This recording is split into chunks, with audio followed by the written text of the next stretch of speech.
غرور اور تکبر کرنے والے بندے بالکل پسند نہیں۔ غرور اور تکبر کا مفہوم یہ ہے کہ انسان اپنے آپ کو دوسروں سے بڑا سمجھے اور اس بڑائی کے اظہار کو تکبر کہتے ہیں۔ غرور کیا ہے کہ انسان اپنے آپ کو دوسروں سے بڑا سمجھنے لگے اور اس بڑا سمجھنے کے اظہار کو دراصل تکبر کہتے ہیں۔ یہ بات ہمیں اپنے پیش نظر رکھنی چاہیے۔ قرآن مجید سورہ النحل میں اللہ رب العزت نے ارشاد فرمایا انہ لا یحب المستکبرین، بے شک وہ سرکشوں اور متکبروں کو پسند نہیں کرتا۔ دوسرے مقام پر سورہ الزمر آیت نمبر 90 میں فرمایا الیس فی جہنم مثوی للمتکبرین، کیا جہنم متکبروں کا ٹھکانہ نہیں ہے؟ تو گویا جہنم تکبر کرنے والوں کا ٹھکانہ ہے اور اس سے اپنے آپ کو بچانا ہی انسان کو زیب دیتا ہے۔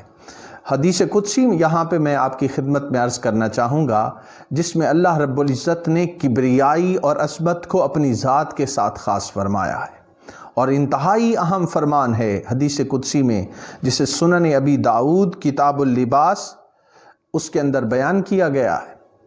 اللہ رب العزت نے فرمایا الکبریاء ردائی والعظمت ازاری فمن نازعنی واحدا منہما قذفتہ فی النار۔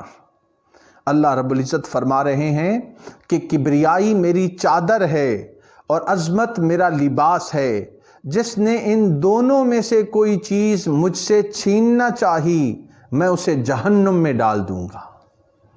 اب دیکھیے کبریائی اور عظمت کو اللہ رب العزت نے اپنی ذات کے ساتھ خاص فرمایا ہے، اور ایک دوسری روایت میں یہ بھی الفاظ آئے ہیں کہ عظمت میرا لباس ہے اور کبریائی میری چادر ہے، جس نے مجھ سے عظمت اور کبریائی چھیننا چاہی یا وہ اس راستے پہ چلا میں اسے پاش پاش کر دوں گا۔ گویا عظمت اور کبریائی اللہ کو ہی زیب دیتی ہے اور انسان کو عاجز، منکسر، متواضع رہنا ہی اس کو زیب دیتا ہے۔ اگر وہ اس سے باز نکلتا ہے، وہ اس سے باہر آتا ہے اور متکبر ہو جاتا ہے، تو پھر انتظار کرے جب اللہ تعالیٰ اسے تکلیفوں میں اور آزمائشوں میں مبتلا کر دے گا۔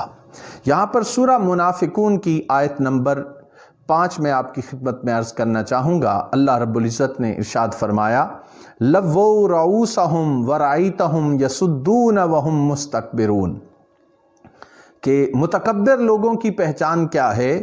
وہ اپنے سروں کو موڑتے ہیں اور تم انہیں غرور اور تکبر کے ساتھ منہ موڑتے ہوئے دیکھو گے۔ یعنی وہ غرور اور تکبر ان کی شکلوں سے عیاں ہوگا اور ان کی گردنوں سے عیاں ہوگا۔ اے انسان، تجھے غرور اور تکبر زیب نہیں دیتا۔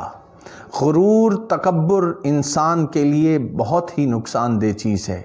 تکبر، عظمت، کبریائی رب تعالیٰ کو ہی زیب دیتی ہے۔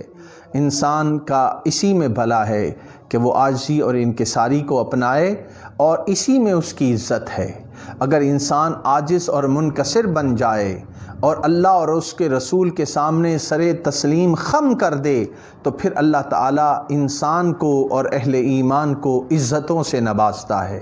قرآن پاک میں ارشاد ہوا وَلِلَّهِ الْعِزَّةُ وَلِرَسُولِهِ وَلِلْمُؤْمِنِينَ، عزت اللہ کے لیے ہے، اللہ کے رسول کے لیے ہے اور مومنوں کے لیے ہے۔ مومن کون ہے؟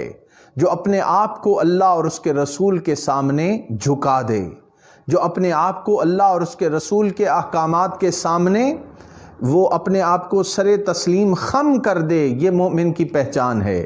اور انسان جب اپنے آپ کو عاجز اور منکسر بناتا ہے تو خدا کی عزت کی قسم اللہ رب العزت اسے بلند کرتا چلا جاتا ہے اور وہ مقام بلند پر فائز ہو جاتا ہے۔ انسان کو غرور کسی صورت میں بھی زیب نہیں دیتا۔ اللہ رب العزت نے سورہ الاحقاف اس کی آیت نمبر 20 میں ارشاد فرمایا فَالْيَوْمَ تُجْزَوْنَ عَذَابَ الْهُونِ بِمَا كُنْتُمْ تَسْتَكْبِرُونَ فِي الْأَرْضِ بِغَيْرِ الْحَقِّ، ارشاد ہوا پس آج تم کو ذلت کا عذاب دیا جائے گا۔ یہ بدلہ ہے اس غرور کا جو تم دنیا میں ناحق کیا کرتے تھے۔ یعنی غرور کرنے پہ انسان کو ذلت اور دردناک عذاب دیا جائے گا۔ اب ہم پر لازم ہے کہ ہم عاجزی و انکساری کو اپنائیں اور اپنی زندگی کو نبی پاک علیہ الصلاۃ والسلام کی زندگی کے مطابق ڈھالیں۔ اسی میں ہماری دنیا بھی سنورے گی اور اسی میں ہماری آخرت کی فلاح بھی ہے۔ اللہ رب العزت ہمیں نبی پاک علیہ الصلاۃ والسلام کی سنت پر عمل کرنے کی اور عاجزی و انکساری کو اپنانے کی توفیق عطا فرمائے۔ والسلام علیکم ورحمۃ اللہ